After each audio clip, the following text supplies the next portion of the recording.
बिस्मिल्लाहिर्रहमानिर्रहीम अस्सलाम वालेकुम। मैकेनिक्स 2 में हम डिस्कस करेंगे द स्पिनिंग टॉप। इससे पिछले लेक्चर में भी हमने बात की थी स्टेबिलिटी ऑफ स्पिनिंग ऑब्जेक्ट्स पे, तो यहाँ पे उसी चीज़ को हम फिर एक मुख्तलिफ पैराए में देखेंगे। और यहाँ पे हम देखेंगे कि स्पिनिंग टॉप जो है वो अपनी रोटेशनल मोशन के साथ, स्पिन मोशन के साथ साथ एक एक्स्ट्रा मोशन भी प्रोड्यूस करता है या एग्जीक्यूट करता है, तो जिसको हम प्रिसेशन कहते हैं। उसके बारे में भी यहाँ पे हम डिटेल में जानेंगे।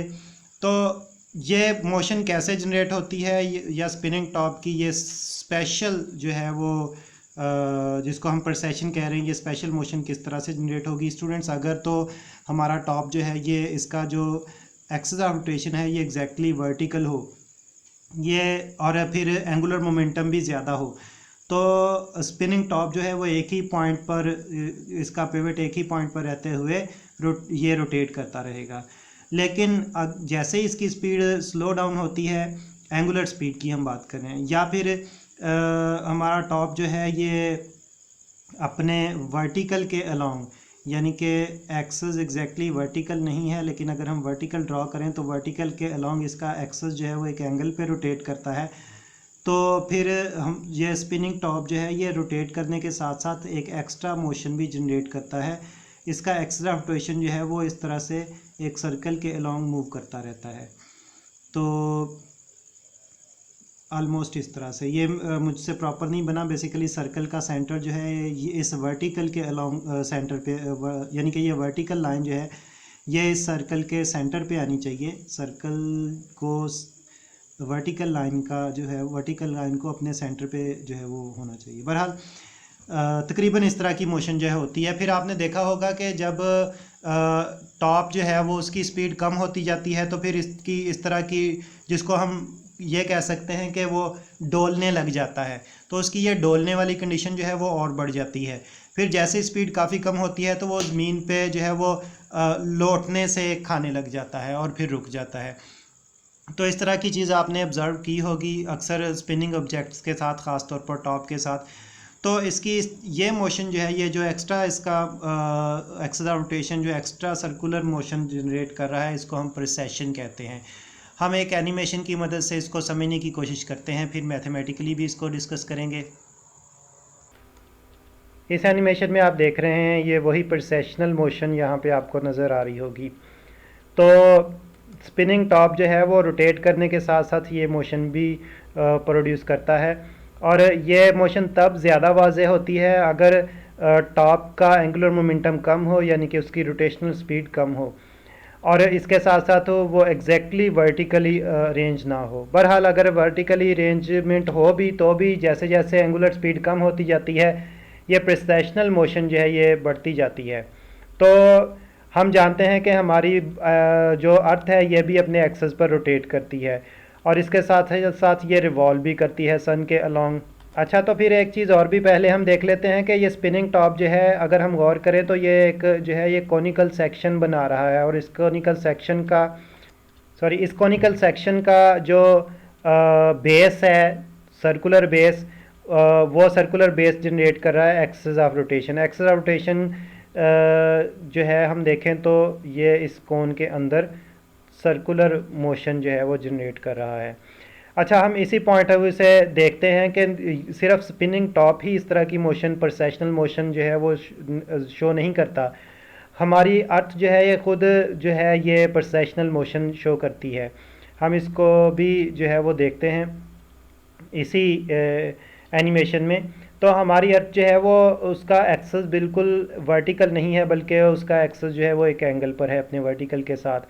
तो फिर अर्थ जो है इसका भी एक्सेस रोटेशन की जो है वो इसी तरह से प्रोसेशन की वजह से डायरेक्शन चेंज होती रहती है। तो जैसे बिल्कुल ये स्पिनिंग टॉप जो है ये वॉबल कर रहा है, तो हम देख रहे हैं कि अर्थ जो है वो कुछ इस तरह से स्पिन कर रही है, यानी कि बिल्कुल अब एग्जैक्टली वर्टिकल एक्सिस के लॉन्ग नहीं, बल्कि एक एंगल पे एक्सिस के लॉन्ग। जैसे कि यहाँ पे हमें ये ऑब्जेक्ट नज़र आ रहा है स्पिन करता हुआ। तो अर्थ रिवॉल्व करते हुए साथ में जब रोटेट करती है अपने ही एक्सेस पर, तो फिर यहाँ पे भी परसेशन जनरेट होती है, जैसे कि यहाँ पे आपको इस एनिमेशन में नज़र आ रही होगी। तो इसमें आप गौर करें कि अर्थ जो है वो यहाँ पे अपने सेंटर के अलॉन्ग, जो कि सन जो कि इसका मतलब एक्सेस का जो है वो सेंट्रल पॉइंट बन रहा है, उसके अलॉन्ग जो ये यहाँ पे रोटेट कर रही है। तो सॉरी, इसका एक्सेस ऑफ रोटेशन जो है वो यहाँ पे परसेशनल सर्कल जो है वो जनरेट कर रहा है। तो इस चीज़ की अर्थ की इस चीज़ को स्टूडेंट्स एस्ट्रोनॉमी की लैंग्वेज में कहा जाता है परसेशन ऑफ द इक्विनॉक्स। तो हम देखते हैं कि ये जो मोशन जनरेट होती है अर्थ की, इसका नाम है परसेशन ऑफ द इक्विनॉक्स। अच्छा, तो एनिमेशन की मदद से हमने परसेशन को फिज़िकली समझने की कोशिश की है। आइए अब इसको थोड़ा सा मैथमेटिकली भी डिस्कस कर लेते हैं। जी, तो स्टूडेंट्स अब हम मैथमेटिकली डिस्कस करते हैं स्पिनिंग टॉप की इस परसेशनल मोशन को।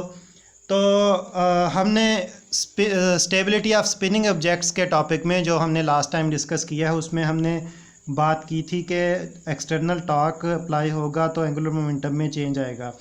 अब यहाँ पे बेसिकली अगर एक एक्स्ट्रा मोशन जनरेट होती है तो वो एक्सटर्नल टॉर्क की वजह से जनरेट होती है, और वो एक्सटर्नल टॉर्क किस फोर्स की वजह से प्रोड्यूस होगा।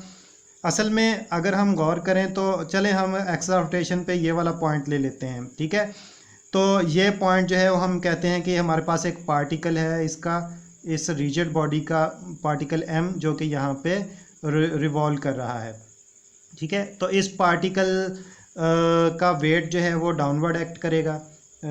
ये यहाँ पे शायद प्रॉपरली डाउनवर्ड जो मैं ना शो कर पाऊँ, बहरहाल ये वेट एक्ट करेगा mg, ठीक है। अब ये वेट क्या है, ये एक फोर्स है, हम जानते हैं। तो ये वेट जो है, ये जो अगर आप यहाँ पे गौर करें तो आप देख रहे होंगे कि वेट का यानी कि इस फोर्स का जो पॉइंट ऑफ एक्शन है वो एक्सेस ऑफ रोटेशन से या सिमेट्री एक्सेस से एक डिस्टेंस पर है और परपेंडिकुलरली है। तो बेसिकली ये जो परपेंडिकुलर डिस्टेंस है ये r है। तो अब r और mg का प्रोडक्ट क्या करेगा, टार्क प्रोड्यूस कर देगा, यानी कि बेसिकली ये वेट जो है यहाँ पे एक्सटर्नल टार्क की वजह बनेगा। और फिर इस पॉइंट से अगर हम बात करें तो हम कह सकते हैं कि यहाँ पे टार्क जो टा है दैट इज़ इक्वल टू, इसको हम लिख सकते हैं m r cross mg, r cross f या r क्रॉस mg, और g यहाँ पे यानी कि डायरेक्शन जो है वो g की बेस पर होगी, ठीक है, क्योंकि क्रॉस प्रोडक्ट वेक्टर हैं दोनों तरफ।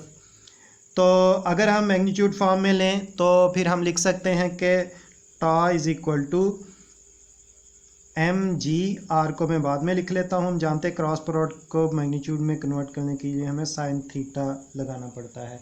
यहाँ मैंने मैग्नीट्यूड फॉर्म लिखी है, यहाँ पे अगर डायरेक्शन रिप्रेजेंट करनी हो तो साथ में हम एक यूनिट वेक्टर यहाँ पे लिख देंगे जो फिर टार्क की डायरेक्शन को रिप्रेजेंट करेगा, रिजल्टेंट टार्क की डायरेक्शन को। अच्छा, अब ये टार्क क्या करेगा स्टूडेंट्स, हम जानते हैं कि जैसे कि applied force is equal to rate of change of linear momentum, तो बिल्कुल इसी तरह से applied torque is equal to rate of change of angular momentum, ठीक है। Rate of change of angular momentum को हम dl और dt से रिप्रेजेंट करते हैं। तो ये dt जो है वो छोटा सा टाइम इंक्रीमेंट है जिसके दौरान में ये टार्क अप्लाई हुआ, तो मोमेंटम में जो चेंज था वो चेंज आया dl, यानी कि एक्चुअल मोमेंटम क्या था, एक्चुअल मोमेंटम या ओरिजिनल की हम बात कर लें या इनिशियल की बात कर लें तो वो था l। तो इसमें टार्क ने थोड़ा सा चेंज लेके आया और वो चेंज था dl। तो अब फाइनली मोमेंटम हमारे पास जो नेट मोमेंटम होगा, sorry angular momentum, simply momentum नहीं, वो होगा l प्लस dl, ठीक है। तो इस एंगुलर मोमेंटम की वजह से एक्सेस ऑफ रोटेशन अपने उस पॉइंट पर जो है वो ओरिएंटेड नहीं रहेगा जिस पर के वो था। और ये चीज़ हम स्टेबिलिटी ऑफ स्पिनिंग ऑब्जेक्ट्स के टॉपिक में भी डिस्कस कर चुके हैं कि एंगुलर मोमेंटम जो है वो उसकी डायरेक्शन जो है वो चेंज हो जाएगी इस तरह के एक्सटर्नल टार्क की वजह से। मैग्नीट्यूड चेंज नहीं होगी, सिर्फ डायरेक्शन में चेंज आएगा।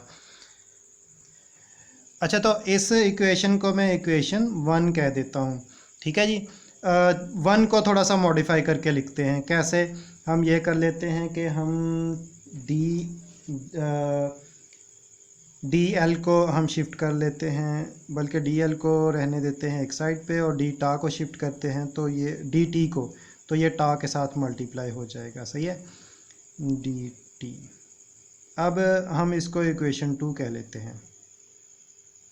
चलें हम इसमें मज़ीद सब्स्टिट्यूशन कर लेते हैं। क्या सब्स्टिट्यूशन करेंगे? टा की जगह M G R sine theta put कर लेते हैं, तो डी एल हमारे पास फाइनली बन जाएगा। यहाँ पे मैं डायरेक्शन रिप्रेजेंट नहीं करता, यहाँ पे भी नहीं करता ताकि कन्फ्यूजन ना हो। तो टा की जगह आ जाएगा M G R sine theta, और फिर हम साथ में ये लिखेंगे डी टी, ठीक है जी।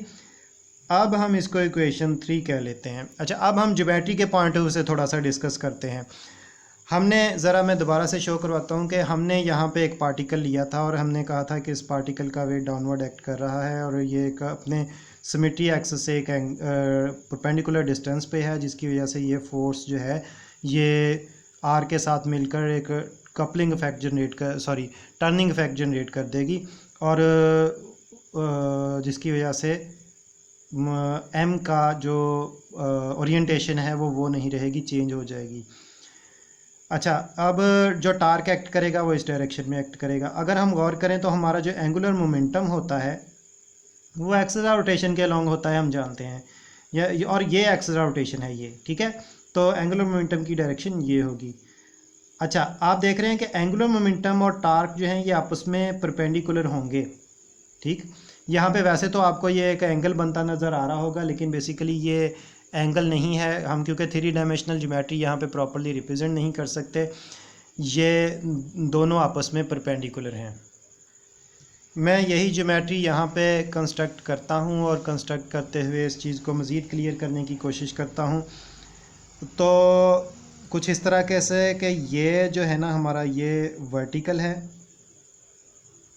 ठीक है, रेफरेंस लाइन जो वर्टिकल हमने ऊपर ड्रॉ किया था, और हमारा जो मास है जो कि एक्सिस ऑफ रोटेशन टॉप के एक्सिस ऑफ रोटेशन पे हमने शो करवाया था वो ये है, और इसका जो एंगुलर मोमेंटम है वो ये है एल, और एल वर्टिकल के साथ एंगल थीटा बना रहा है।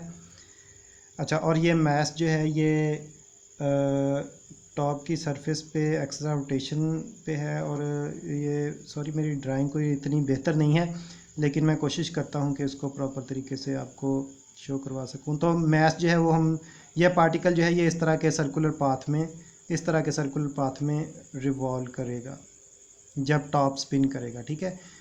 तो ये खैर जैसा भी बना है, अब इसको आप मान लें कि ये सर्कल है। तो ये हमारा वो पॉइंट है, और इस पे हमने कहा था कि टॉर्क इस पे इस डायरेक्शन में एक्ट कर रहा है, ठीक है जी। और अगर हम एल के कंपोनेंट देखें तो हमें क्या करना पड़ेगा, हमें एल को जो है वो यहाँ पे एल को वेक्टर रिजॉल्व करना पड़ेगा वेक्टोरियली, यानी कि वेक्टर फॉर्म में। तो अगर हम इसका परपेंडिकुलर कंपोनेंट देखें तो वो एंगल के सामने बनेगा और वो ये बनेगा, ठीक है। अब आप कहेंगे कि वर्टिकल कंपोनेंट को तो बिल्कुल इस तरह से होना चाहिए था, तो फिर मैं वही बात करूंगा कि बेसिकली हम एक साइड से देख रहे हैं, ना तो एग्जैक्टली ऊपर से देख रहे हैं, ना एग्जैक्टली सामने से देख रहे हैं, बल्कि एक साइड से या एक एंगल से देख रहे हैं, टिल्टेड एंगल से, जिसकी वजह से हमें ये बिल्कुल स्ट्रेट जो है ये हमें जो है वो इस तरह से एक एंगल पे नज़र आएगा, ठीक है। लेकिन वैसे ये इसका एल का और इसका परपेंडिकुलर आपस में है।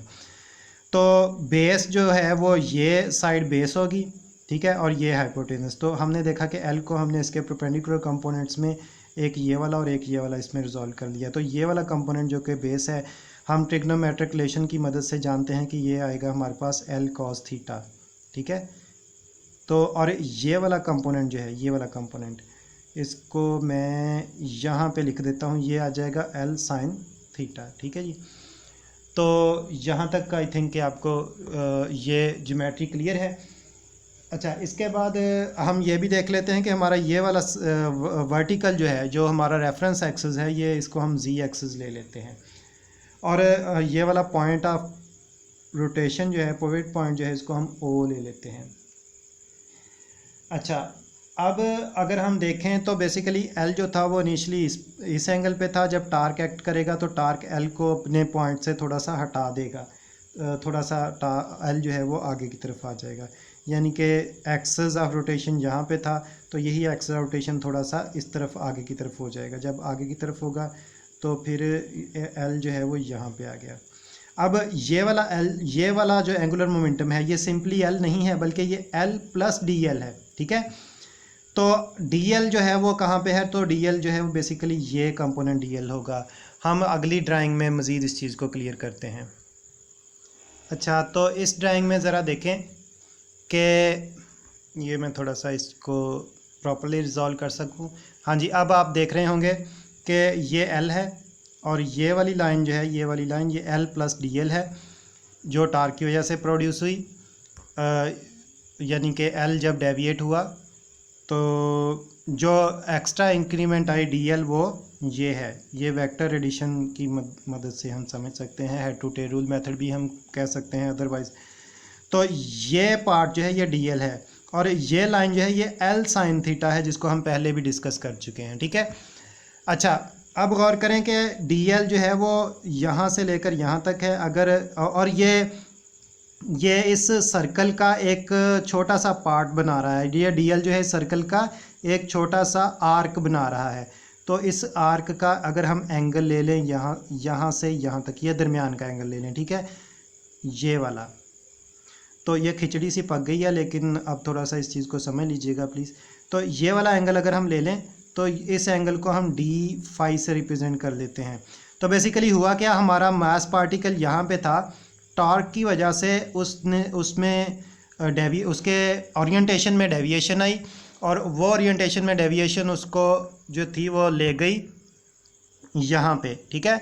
अब जब वो यहाँ पे आ गया तो उसने एक छोटा सा आर्क जो था वो मूव किया। जितने टाइम में वो मूव किया उसको हम डी टा कह लेते हैं, क्योंकि टार्क भी डी टी कह लेते हैं, इतने टाइम में टार्क अप्लाई हुआ था। तो फिर हम कह सकते हैं कि D phi over D T, ठीक है। फाई क्या है, ये एंगल है, यह एंगुलर डिस्प्लेसमेंट है, और d phi over D t क्या, angular displacement divide by time क्या हमें देगा, एंगुलर स्पीड। तो फिर इस तरह से ये आ जाएगा ओमेगा, और यहाँ पे ये सिंपली ओमेगा नहीं बल्कि ओमेगा पी से इसको रिप्रेजेंट करेंगे। होगा क्या, बेसिकली टार्क कंटिन्यूसली अप्लाई होगा, तो यही पॉइंट जो एक आर्क बनाता हुआ यहाँ पे आया था, फिर ये मज़ीद टार्क की वजह से यहाँ पे आएगा, यहाँ पे आएगा, यहाँ पे आएगा, होते होते ये कंप्लीट हॉरिजॉन्टल सर्कल रोटेट करेगा। तो इस तरह से ये एक एंगुलर डिस्प्लेसमेंट जो है वो कवर करता जाएगा और एक सर्कल बना देगा। तो फिर ये बेसिकली वही चीज़ है जो कि हम देख रहे थे एनिमेशन में भी, किस तरह से स्पिनिंग टॉप का जो एक्सेस है, उस एक्सेस ऑफ रोटेशन है, उसकी टॉप एक सर्कल बना रही थी। फिर उस सर्कल को हमने देखा था दोनों तरफ से कोन बन रही थी, ठीक है। तो यहाँ पे ये जो ओमेगा फाई हमें मिली है, ये बेसिकली इसको हम प्रोसेशनल स्पीड कहते हैं, ठीक है जी। अच्छा, फिर एक चीज़ और भी हमें नज़र आ रही है ज्योमेट्री की मदद से। वो क्या चीज़ है, अगर आप देखें, मैं दोबारा से ज्योमेट्री क्लियर करने की कोशिश करता हूँ। एक तो रेजोल्यूशन में थोड़ा सा प्रॉब्लम आ रहा है। तो यहाँ पे और यहाँ पे ये हमारे पास है एल, और ये हमारे पास है एल प्लस डी एल, ठीक है। और फिर ये वाला एंगल जो है ये थीटा है, ठीक है। और फिर यहाँ पे है एल साइन थीटा, क्लियर। और फिर ये वाला पार्ट जो है ये यहाँ पे जब आके मिलता है, ये सर्कुलर पाथ है, यानी कि ये स्ट्रेट लाइन नहीं है, ये एक आर्क है। और ये वाला एंगल जो है ये है डी फाई।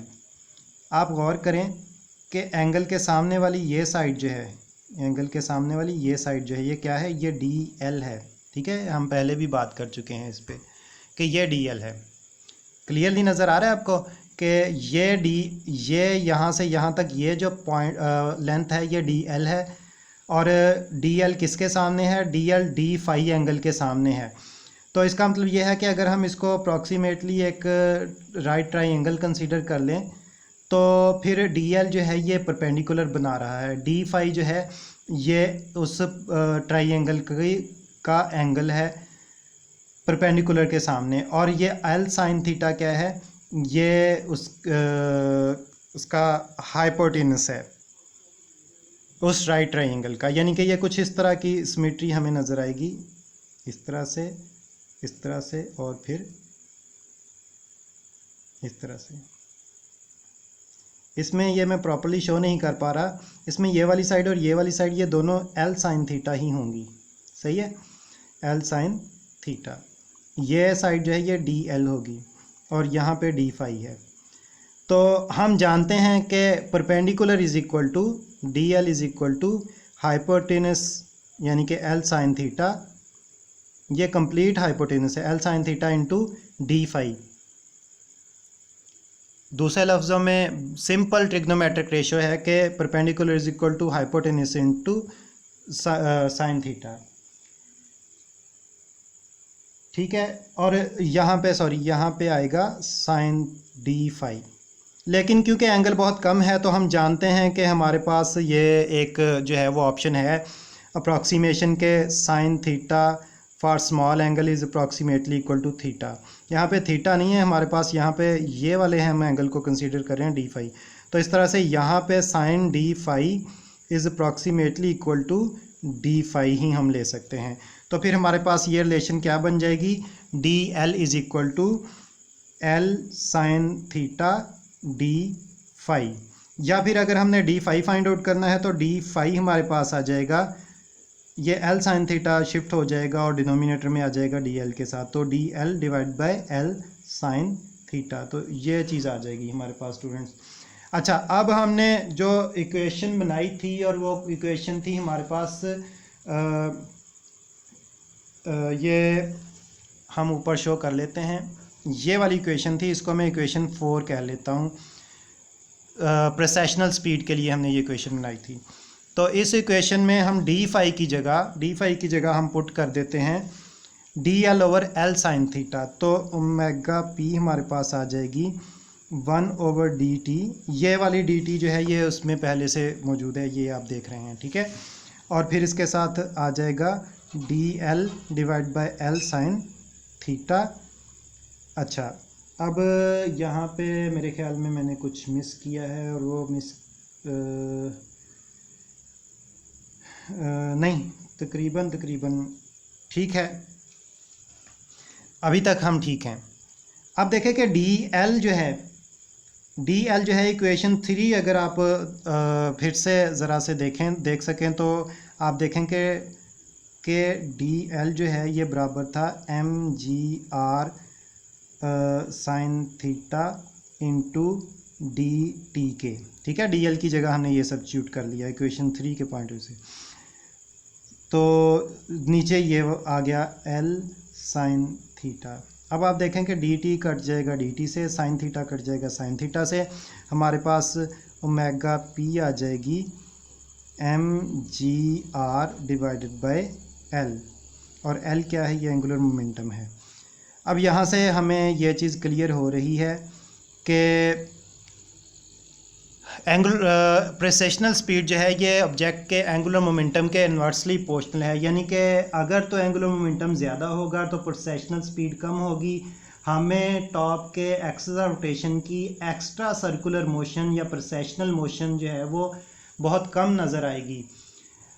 तो और अगर स्पीड एंगुलर मोमेंटम कम है तो प्रेसेशनल स्पीड ज़्यादा होगी, और हमें स्पिनिंग टॉप का जो एक्सिस ऑफ रोटेशन है वो एक सर्कल में मूव करता हुआ नज़र आएगा, जिसको हम प्रोसेशनल सर्कल कहते हैं, ठीक है जी। और उस मोशन को, एक्सिस ऑफ रोटेशन की उस मोशन को प्रोसेशनल मोशन कहेंगे।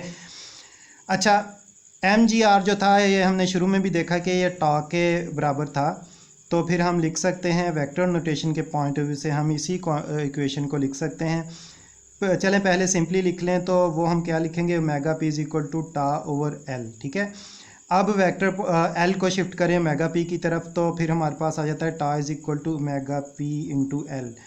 अब ये मैग्नीट्यूड फॉर्म में है, वेक्टर फॉर्म में अगर हम लें तो torque is equal to omega p cross l, क्योंकि ये तीनों वेक्टर क्वांटिटीज़ हैं तो यहाँ पे हमें इनका वेक्टर रिप्रेजेंटेशन, वेक्टर रिलेशन भी नज़र आ जाएगा। और ये वेक्टर रिलेशन हमें बताएगा कि टा क्या करेगा, टा जो प्रोसेशनल मोशन जनरेट करेगा वो एंगुलर मोमेंटम के और टा के परपेंडिकुलर आएगी। तो फिर एक चीज़, आखिरी चीज़ जो हम डिस्कस करते हैं वो ये है कि अगर, जैसे कि हमने बात की थी कि अगर जो एंगुलर मोमेंटम है वो ज़्यादा हो तो फिर प्रोसेशनल मोशन बहुत कम होगी।